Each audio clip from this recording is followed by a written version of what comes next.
ছাত্ৰ-ছাত্ৰীসকল আমি তোমালোকৰ লগত আলোচনা কৰি আছিলোঁ অনুশীলনী 4.3 এক নম্বৰ সমীকৰণবোৰৰ বিষয়ে। আজি আমি এই ভিডিঅ'ত তোমালোকৰ লগত 3, 4, 5 আৰু 6 এই চাৰিটাৰ সমীকৰণৰ বৰ্গ সম্পূৰণ পদ্ধতিৰ ইহঁতৰ মূল দুটা কেনেকৈ নিৰ্ণয় কৰিব পাৰি তাৰ বিষয়ে আলোচনা কৰিম। ব'লা তেন্তে আজি আমি ভিডিঅ'টো আৰম্ভ কৰোঁ। ছাত্ৰ-ছাত্ৰীসকল আমাৰ 4 নম্বৰটো কি দিয়া আছে যে twice x square plus x plus 4 equal 0 এই সমীকৰণটো আমি বৰ্গ সম্পূৰণ পদ্ধতিয়ে মূল দুটা নিৰ্ণয় কৰাৰ আগতে ইহঁতৰ মূল দুটা আছে নে নাই আমি তাক প্ৰমাণ কৰিব লাগিব। তাৰ কাৰণে আমি সূত্ৰটো পাইছিলোঁ আগতে আমি আলোচনা কৰিছিলোঁ যে কি b স্কয়াৰ minus 4ac ইয়াত আমি চাওঁ এতিয়া a equal to b equal x মানে 1 আৰু c equal 4 এতেকে b স্কয়াৰ minus 4ac ইয়াত যদি আমি ইহঁতৰ মান বহাই দিওঁ কি হ'ব b স্কয়াৰ মানে আমাৰ কি হ'ব 1 স্কয়াৰ minus 4 টো আছে a মানে কি 2 আৰু c মানে কি 4 নহয় নে এতিয়া কি পাম আমি 1 স্কয়াৰ মানে 1 minus 4 4 গুণ 16 আৰু 2 16 32 এতিয়া আমাৰ 32 পৰা এটো +1 আৰু -32 প্লাস মাইনাস গতিকে 32 পৰা যদি 1 বিয়োগ কৰা হয় আমাৰ কিমান থাকিব -31 যেটো আমাৰ শূন্যতকৈ সৰু আমি পাইছিলো যে a square b square -4ac যদি less than 0 হয় তেন্তে ইয়াৰ কোনো বাস্তৱ মূল দুটা নাথাকে বুজি পাইছা নিশ্চয় গতিকে ইয়াত আমি ইয়াৰ পাছৰ কৰিবলগীয়া নাই যেটো আমাৰ যদি মূল দুটা বৰ্তে তেতিয়াহে মূল দুটা উলিয়াব কৈছিলে যদি ইয়াত মূল দুটা নোলায় গতিকে আমি অংকটো আৰু ইয়াতকৈ বেছি কৰিবলগীয়া নাই ঠিক আছে আমাৰ 5 নম্বৰত কি দিয়া আছে x স্কয়াৰ + 4x + 1 = 0 সমীকৰণটো আমি মূল দুটা উলিয়াব লাগে আমি মূল দুটা উলিওৱাৰ আগতে আমি ইহঁতৰ মূল দুটা আছে নে নাই তাক প্ৰমাণ কৰিব লাগিব নহয় জানো তাক প্ৰমাণ কৰিবৰ কাৰণে আমাৰ সূত্ৰটো কি আছিল যে b স্কয়াৰ - 4ac ইয়াত আমাৰ b ইকুৱেল টু হ'ব 4 a ইকুৱেল হ'ব 1 তাৰ মানে x ৰ একো নাই মানে 1 আছে আৰু c মানে হ'ব 1 হয়নে এতেকে b স্কয়াৰ - 4ac যদি আমি এপ্লাই কৰি দিওঁ কি হ'ব b স্কয়াৰ মানে 4 স্কয়াৰ মাইনাস সূত্ৰত 4 আছে a মানে কিমান পাইছো আমি 1 আৰু c মানে কিমান পাইছো 1 অৰ্থাৎ আমাৰ কিমান হ'ব 4 4 গুণ 16 আৰু এপিনে গোটেইটা পূৰণ কৰো কি হ'ব 4 ইকুৱেল কিমান পালো আমি 4 বিয়োগ 16 বিয়োগ 4 সমান 12 আমি কি পালো যেহেতু 12 টো আমাৰ 0 তকৈ ডাঙৰ সেয়েহে ইয়াৰ দুটা নিৰ্দিষ্ট বাস্তৱ মূল পোৱা যাব এতিয়া আমি ইহঁতৰ মূল দুটা কেনেকৈ উলিয়াম তাক আমি কৰিম ঠিক আছে এতিয়া আমি কি কৰিব লাগিব আমি প্ৰথমতে সমীকৰণটো এবাৰ পাতি ল'ব লাগিব কি আছে আমাৰ সমীকৰণটো x square plus 4x plus 1 equal 0 আমি ইয়াত কি কৰিম এতিয়া x স্কয়াৰ প্লাস 4x এই 1 টো আমি ইফালে লৈ যাম কি হ'ব তেতিয়া -1 হ'ব নহয় নে এতিয়া আমি ইয়াক a plus b হোল স্কয়াৰত ভাঙি দিব লাগিব আমাৰ a plus b whole square মানে কি আছিল a plus b whole square মানে কি আছিল আমাৰ a square plus twice ab plus b square নহয় নে এতিয়া আমাৰ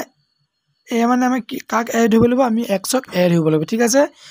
a মানে আছে x a square plus twice আকৌ a মানে x আৰু b মানে আমাৰ কি আছে আগৰ পৰা 4x আছে নহয় নে 4x এটা আমি ইয়াত তলত কিবা এটা সংখ্যা পাতিব লাগিব কাৰণ আমি ইয়াত আমাক কি লাগে 4x আমি যদি চাওঁ twice x 4x আমাৰ পুৰণি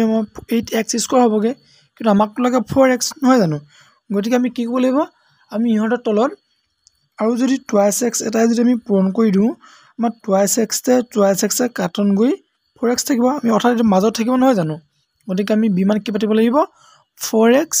divided by twice x এটো twice ab plus আকৌ b স্কয়াৰ মানে কি হ'ব আমাৰ 4x divided by twice x whole square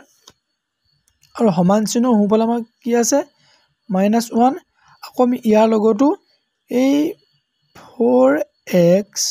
divided by twice x whole square টো যোগ কৰিব লাগিব বুজি পাইছা নিশ্চয় এতিয়া আমি এইটো কি কৰিম যে a square plus twice ab plus b square তাৰ মানে a plus b whole square হয়নে তাৰ মানে a plus b whole square আমি ইয়াত a মানে কাক ধৰিছিলো x ক আৰু b মানে কাক ধৰিছিলো 4x divided by twice x মানে 4x divided by twice x whole square ঠিক আছে ইকুৱেল তে এফালে কি কৰা হ'ব -1 আছে প্লাস 4x square মানে আমাৰ হ'ব 16x square আৰু twice x whole square মানে 4x square বুজি পাইছা নিশ্চয় এতিয়া আমি ইয়াত কি কৰিম চোৱা তোমালোকে x plus এই twice x 4x ক আমি দুবাৰ হঞ্জা হয়নে অৰ্থাৎ আমি x plus 2 whole square লিখিব পাৰো বুজি পাইছা ঠিক তেনেকৈ এফালে -1 আছে plus 4x square 16x x square কেইবাৰ হঞ্জাব 4 বাৰ অৰ্থাৎ আমি কি লিখিব পাৰো +4 বুজি পাইছা নিশ্চয় এতিয়া আমাৰ কি হ'ব x plus 2 whole square equal minus plus minus অৰ্থাৎ 4 পৰা 1 গলে আমি কি থাকিব 3 এতিয়া আমি ইহতৰ স্কয়াৰটো ইফালে লৈ যাম কি হ'ব তেতিয়া যদি স্কয়াৰটো ইফালে লৈ যাও ইয়াত থাকিব x plus 2 equal plus minus √3 নহয়নে এতিয়া আমি x সমান উলিয়াব লাগে x ৰাখি দিও x equal to plus minus √3 এই দুইটো ইফালে গুচি গলে -2 হ'ব ঠিক আছে এতিয়া আমি ইহতক যদি ভাগ কৰি দিও x ৰ মান উলিয়াবৰ কাৰণে আমি এফালে পাম কি x equal প্ৰথমে আমি প্লাসত লৈছো √3 - 2 আৰু আনফালে আমি কি লম x equal ইয়াত আমি -√3 লম -√3 - 2 বুজি পাইছা নিশ্চয় আৰু আমাৰ নিৰ্ণয় মূল দুটা আছিল এই দুটাই কি পালা তোমালোকে এটা পালো আমি x equal √3 - 2 আৰু আনটো পালো আমি কি -√3 - 2 বুজি পাইছা নিশ্চয় ছাত্ৰ ছাত্ৰীসকল আমাৰ 4 নম্বৰ সমীকৰণত কি দিয়া আছে যে 4x square plus x minus 3 equal 0 আমি সমীকৰণটো মূল দুটা উলিয়াবলৈ যোৱা আগতে আমি মূল দুটা আছে নে নাই তাক প্ৰমাণ কৰিব লাগিব তাৰ কাৰণে আমি কি কৰিব লাগিব আমি জানো আমাৰ এটা সূত্ৰ আছিল কি যে b square minus 4ac হয়নে আমি এই সূত্ৰটো সদায় এপ্লাই কৰোঁ যে মানটো আছে না নিৰ্ণয় কৰিবৰ কাৰণে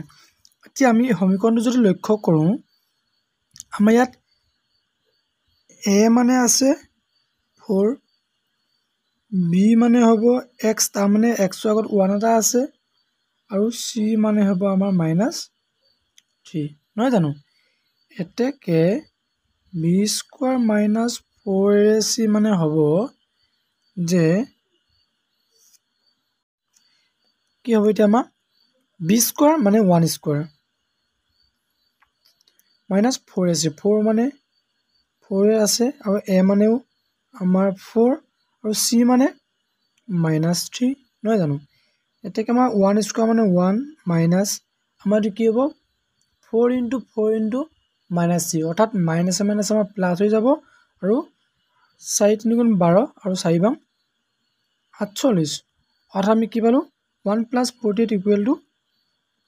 49 যেটো আমাৰ 0 তকৈ ডাঙৰ আৰু 0 তকৈ যদি ডাঙৰ হয় তেন্তে আমি ইহতৰ দুটা বাস্তৱ মূল পাও নহয়নে এতিয়া আমি কি কৰিম ইয়াৰ পিছত চাই যাবা তোমালোকে ভালদৰে আমি সমীকৰণটো আকৰবা পুনৰ লিখি লৈছো যে কি আমাৰ সমীকৰণটো কি আছিল 4x square plus x minus 3 equal 0 আমি প্ৰথমে 4x square plus x আৰু -3 টোক আমি ইফালে লৈ যাম এটা কি হ'ব +3 নহয়নে এতিয়া আমি এই সমীকৰণটো আটাইকেইটা পদকে এটা 4 ৰে হৰণ কৰি দিম কিয় কাৰণ আমি জানো যে আগৰ যিটো আমাৰ x স্কোৱাৰ চলক তাৰ আগত কি আছে 4 গতিকে আমি 4 ৰে আটাইকেইটাকে হৰণ কৰি দিম কি হ'ব 4x স্কোৱাৰ ডিভাইডেড বাই 4 প্লাছ x বাই 4 ইকুৱেল 3 বাই 4 ইয়ালৈকে বুজি পাইছা নিশ্চয় তোমালোকে এতিয়া আমি 4 ৰে কাটি দিব পাৰোঁ তেন্তে আমাৰ কি থাকিবগে x square plus x by 4 equal 3 by 4 মানে এতিয়া আমি ইহঁতক a plus b whole square সূত্ৰত ভাঙি দিম আমি যদি a plus b whole square সূত্ৰত ভাঙি দিওঁ তেন্তে আমি কি হ'ব a মানে আমি সদায় a মানে x ক দিব লাগে হয়নে গতিকে a স্কয়াৰ মানে x square plus twice a মানে x আৰু b মানে আমাৰ ইয়াত তোমালোকে দেখিছে আগৰ পৰা কি এটা আছে আমাৰ ইয়াত x by 4 মানে আমাৰ কি এটা আছে আমি 1 by 4 টো ল'ব পাৰো নহয়নে আমি যদি 1 by 4 এটা লওঁ আমি ইয়াত এই ডখৰ পৰা আমি x by 4 পাব লাগিব এতিয়া আমি ইয়াত x by 4 পাই আছো নে এতিয়া আমি চোৱা তোমালোকে টুৱাইস x আৰু টুৱাইস x 1 ৰ পূৰণে টুৱাইস x হ'বগে তলত 4 আমিটো x by 4 নাই পোৱা গতিকে আমি কি কৰিব লাগিব x by 4 পাবৰ কাৰণে আমি যদি 4 লগত আৰু 2 এটা পূৰণ কৰি দিওঁ তেতিয়া আমি কি হ'ব এই দুইটোৱে কাটন গৈ নাইকিয়া হৈ যাব আৰু ওপৰত কি দিব আমাৰ x থাকিব তলত 4 দিব অৰ্থাৎ আমি x by 4 পাম অৰ্থাৎ এতিয়া আমাৰ কি হ'ব আমাৰ b মানটো কি 1 by 8 হয়নে a square plus twice ab plus b square বুলি ক'লে আমি এতিয়া কি লিখিব পাৰো 1 by 8 হোল স্কয়াৰ আৰু